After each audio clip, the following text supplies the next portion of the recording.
آج کل عورتیں حیض ختم ہونے کے بعد یہ کام نہیں کرتی ہیں۔ عورتوں کو چاہیے حیض ختم ہونے کے بعد یہ کام ضرور کرے۔ اللہ کے حبیب صلی اللہ علیہ وسلم نے صحابیات کو اس کام کرنے کا حکم دیا کہ یہ کام کرو، لیکن خواتین کو پتہ ہی نہیں ہے۔ 95% یعنی کہ اکثر خواتین کو پتہ ہی نہیں ہے کہ یہ کام کیا ہے، کیسے کرنا ہے۔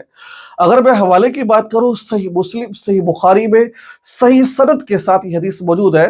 حدیث میں کیا آتا ہے؟ عائشہ رضی اللہ عنہ روایت کرتی ہے، فرماتی ہے کہ ایک عورت نبی کریم صلی اللہ علیہ وسلم کے پاس آئی اور حیض کے غسل کے بارے میں پوچھا، یا رسول اللہ مجھے حیض کے بارے میں بتائیے، میں حیض کا غسل کیسے کروں؟ اللہ کے حبیب صلی اللہ علیہ وسلم نے اس کو حیض کے غسل کے بارے میں بتایا کہ آپ حیض کا غسل ایسے کریں۔ تو پھر جب آپ نے طریقہ بتا دیا، پھر کہا کہ دیکھو، عورت نے پوچھا میں اس سے پاکی کیسے حاصل کروں، تو یعنی کہ غسل کا طریقہ بتایا، تو آپ صلی اللہ علیہ وسلم نے فرمایا کہ پھر کستوری مشک لگی روئی کپڑا لے کر اس سے پاکی حاصل کرو، ٹھیک ہے؟ تو اس عورت نے کہا، یا رسول اللہ میں کیسے پاکی حاصل کروں؟ کستوری یہ تو خوشبو ہے، اور اس سے کیسے پاکی حاصل کروں میں؟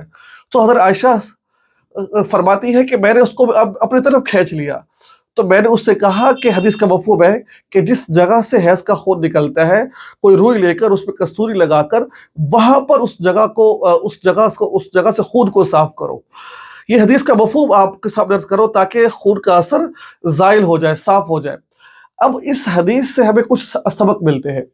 جیسے میں نے حدیث کا حوالہ آپ کو دیا کہ اس حدیث سے یہ ملتا ہے کہ جو حیض کا خون ہے نا، حیض کا خون یہ بڑا گندا خون ہوتا ہے۔ اس سے خواتین، مردوں کو جو ہم نثری کر رہے ہوتے ہیں، اگر حالت حیض میں ہم نثری کی جائے تو بڑی بیماری لگنے کا خدشہ ہوتا ہے۔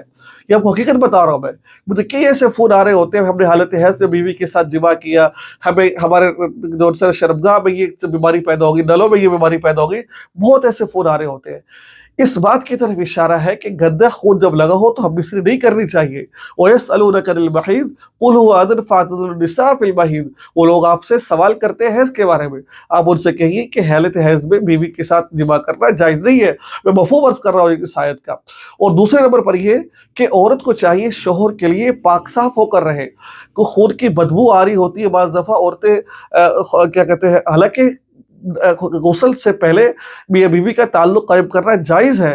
عورت حیض سے پاک ہو جائے، غسل کے بعد، غسل سے پہلے ہم نثری کرنا جائز ہے، لیکن بہتر یہ ہے کہ غسل کر لیا جائے اور اس جگہ کو کستوری کے ساتھ صاف کر لیا جائے کہ کہیں مرد کو اس سے بدبو نہ آئے، اس سے نقصان نہ ہو اس کو۔